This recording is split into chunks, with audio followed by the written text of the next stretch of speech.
ಪೂಜ್ಯಾಯ ರಾಘವೇಂದ್ರಾಯ ಸತ್ಯಧರ್ಮರತಾಯ ಚ ಭಜತಾಂ ಕಲ್ಪವೃಕ್ಷಾಯ ನಮತಾಂ ಕಾಮಧೇನುವೆ. ಓಂ ಶ್ರೀ ಗುರು ರಾಘವೇಂದ್ರ ಸ್ವಾಮಿ ನಮಃ. ಗುರುವಿಲ್ಲದೆ ಗುರಿಯಿಲ್ಲ ಫ್ರೆಂಡ್ಸ್. ನಿಮಗೆ ಈ ವಿಡಿಯೋ ಇಷ್ಟವಾದರೆ ಲೈಕ್ ಮಾಡಿ, ಹಾಗೆ ಶೇರ್ ಮಾಡಿ. ಯಾರೆಲ್ಲ ಮೊದಲನೇ ಸಲ ನನ್ನ ವಿಡಿಯೋನ ನೋಡ್ತಾ ಇದ್ದೀರೋ ಅವರು ಸಬ್ಸ್ಕ್ರೈಬ್ ಮಾಡಿಕೊಂಡು ನೋಡಿ. ಓಕೆ ಫ್ರೆಂಡ್ಸ್, ಇವತ್ತಿನ ವಿಷಯ ಬಂದ್ಬಿಟ್ಟು ಗುರುಗಳು ಇತ್ತೀಚೆಗೆ ಈಗ ಮೊನ್ನೆ ದಿನ ನಮ್ಮ ಜೀವನದಲ್ಲಿ ಮಾಡಿದಂತಹ ಪವಾಡನ ಮಹಿಮೆನ ನಾನು ನಿಮ್ಮ ಜೊತೆ ಹೇಳ್ತೀನಿ. ಏನಪ್ಪ ಅಂದರೆ, ನಾವು ಯಾವುದೋ ಒಂದು ಬಿಸ್ನೆಸ್ ಬಗ್ಗೆ ಮಾತಾಡ್ತಾ ಇದ್ದೋ ಆ ಬಿಸ್ನೆಸ್ಗೆ ನಾವು ಬಿಸ್ನೆಸ್ಗೆ ನಾವು ಹಣ ಹಾಕ್ಬೋದಾ, ಹಾಕಿದ್ರೆ ನಮಗೆ ಲಾಭ ಬರುತ್ತಾ ಅನ್ನೋದೊಂದು ವಿಷಯದ ಬಗ್ಗೆ ನಾವು ಮನೇಲಿ ಎಲ್ಲ ಮಾತಾಡ್ತಾ ಇದ್ದೋ. ಅಂದರೆ ನನ್ನ ಮನಸ್ಸಿಗೆ ಅನಿಸಿದ್ದು, ನಾನು ಬೇಡ ಆ ಜನ ಸರಿಯಿಲ್ಲ, ನಮ್ಮೂರವರೇ ನಾನು ನೋಡಿದ್ದೀನಿ, ಅದಕ್ಕೋಸ್ಕರ ಆ ಜನ ಸರಿಯಿಲ್ಲ ಬೇಡ ಅಂತ ನಾನು ಹೇಳ್ತಾ ಇದ್ದೆ. ಆದ್ರೂ ನಮ್ಮ ಮನೇಲಿ ತುಂಬ ಹಠ. ಅಂದರೆ ಏನಾರ ಮಾಡಬೇಕಂದ್ರೆ ಮಾಡಲೇಬೇಕು, ಆ ಬಿಸ್ನೆಸ್ ಮಾಡಲೇಬೇಕು, ಆ ಕೆಲಸ ಮಾಡಲೇಬೇಕು, ಆ ಥರ. ಅದು ತಡಿ, ಈಗ ನಮ್ಮ ಅಮ್ಮನ ಮಾತು ಕೇಳಬೇಕು ಅಂತ ನನ್ನ ಮಗ ಅನ್ನಲ್ಲ, ಆ ಥರ. ಏನಪ್ಪ ಅಂತಂದರೆ, ಅವ್ನಿಗಿನ್ನ ತಿಳುವಳಿಕೆ ಇಲ್ಲ, ಅವ್ನಿಗೆ ತುಂಬ ಚಿಕ್ಕ ವಯಸ್ಸು, 19 ವರ್ಷ. ಆದ್ರೂ ಅವನು ನಾನು ಈ ಕೆಲಸ ಮಾಡಬೇಕಂದ್ರೆ ಆ ಕೆಲಸ ಅವ್ನು ಮಾಡಲೇಬೇಕು, ಆ ಥರ ಅವನಿಗೆ ಹಠ. ನಾನು ಹೇಳಿದೆ ಫಸ್ಟ್, ಅವ್ನು ಸ್ಟಾರ್ಟಿಂಗ್ ಅವ್ರ ಹೆಸರು ಹೇಳಿದ್ದಾಗಲೇ ಹೇಳಿದೆ ಬೇಡ ಕಣಪ್ಪ ಅಂತ. ಅವನು ಇಲ್ಲ ಸುಮ್ಮನಿರಮ್ಮ, ಇದರಿಂದ ಏನು ಲಾಸ್ ಆಗೋಲ್ಲ, ನಾನೆಲ್ಲ ಲೆಕ್ಕಾಚಾರ ಎಲ್ಲ ಹಾಕಿದ್ದೀನಿ, ಲೆಕ್ಕ ಎಲ್ಲ ಹಾಕಿದ್ದೀನಿ, ತುಂಬ ಏನು ಲಾಸ್ ಆಗೋಲ್ಲ ನನಗೆ ಎಲ್ಲ ಸರೋಗುತ್ತೆ, ನನ್ನ ಬಿಸ್ನೆಸ್ಗೇನು ಲಾಸ್ ಆಗೋಲ್ಲ ಅಂತ ಹೇಳ್ದ.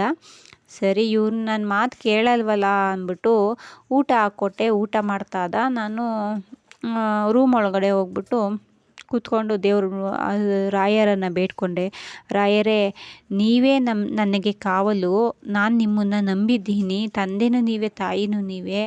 ನಾವಂತೂ ಜೀವನದಲ್ಲಿ ತುಂಬ ನೊಂದಿದ್ದೀವಿ, ಆದರೆ ಇನ್ನು ಮುಂದೆ ನೀವು ನನ್ನನ್ನು ನೋಯಿಸಬೇಡಿ. ಯಾಕೆ ಅಂದರೆ, ನೀವು ನಮ್ಮ ಮನೆಗೆ ಬಂದ ಮೇಲೆ ನಮ್ಗೆ ಯಾವುದೇ ಥರದ ಕಷ್ಟ ನಷ್ಟ ನೋವು ಯಾವುದೂ ಇರಬಾರ್ದು ರಾಯರೇ.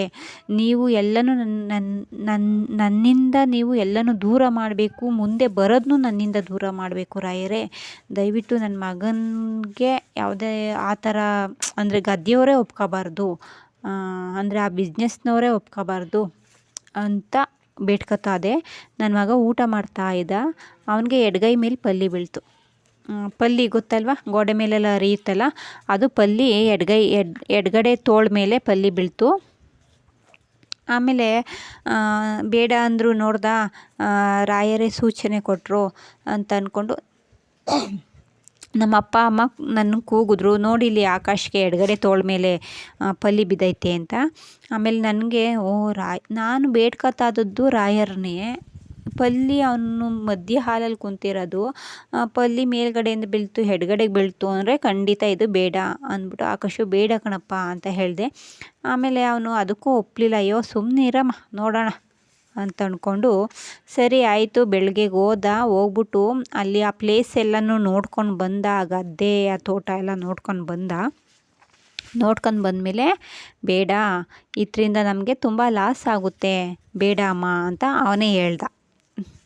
ನಾನು ರಾಯರಲ್ಲಿ ಬೇಡ್ಕೊತಾದಿದ್ದು ಅದನ್ನೇ. ನನಗೆ ಫಸ್ಟ್ ಆಫ್ ಅವರು ಆ ಪಾರ್ಟಿ ಹೆಸರು ಹೇಳ್ದಾಗಲೇ ಬೇಡ ಅಂತ ಅನ್ನಿಸ್ಬಿಡ್ತು ಫ್ರೆಂಡ್ಸ್. ಆಮೇಲೆ ನನ್ನ ಮಗ ಇಷ್ಟು ಹಠ ಮಾಡ್ತಾನಲ್ಲ ಅಂದ್ಬಿಟ್ಟು ನಾನು ರಾಯರ ಹತ್ರ ಬೇಡ್ಕೊಂಡೆ. ರಾಯರು ಸೂಕ್ಷ್ಮ ಆದ ತಕ್ಷಣವೇ ಒಂದು ಸೆಕೆಂಡ್ ಆಫ್ ನಮಗೆ ಸೂಕ್ಷ್ಮೆನೂ ಕೊಟ್ಟರು. ಎಡಗಡೆ ಅವನ ಮೈ ಮೇಲೆ ಎಡಗಡೆ ತೋಳ ಮೇಲೆ ಪಲ್ಲಿ ಬೀಳಿಸಿದ್ದು. ಆಮೇಲೆ ಅವ್ನು ಬೆಳಗ್ಗೆಗೆ ಹೋಗಿ ನೋಡ್ಕೊಂಬಂದ್ಬಿಟ್ಟು ಬೇಡ ಅಂತ ಅವನೇ ಹೇಳ್ದ. ತುಂಬ ಖುಷಿ ಆಯಿತು. ಹಾಗೆ ರಾಯರಿದ್ದಾರೆ. ನಾನು ನನ್ನ ಜೀವನದಲ್ಲಿ ಎಷ್ಟು ಯಾವ್ಯಾವ ಥರದಲ್ಲಿ ಪವಾಡ ಮಹಿಮೆ, ರಾಯರ ಮಹಿಮೆ ಆಯ್ತಾ ಇದ್ದದೋ ಅದನ್ನೆಲ್ಲ ನಿಮ್ಮ ಜೊತೆ ವಿಡಿಯೋ ಮುಖಾಂತರ ಹಂಚ್ಕೋತಾ ಇದ್ದೀನಿ. ಓಕೆ ಫ್ರೆಂಡ್ಸ್, ಈ ವಿಡಿಯೋ ಇಷ್ಟ ಆದರೆ ಲೈಕ್ ಮಾಡಿ, ಶೇರ್ ಮಾಡಿ, ಸಬ್ಸ್ಕ್ರೈಬ್ ಮಾಡಿ.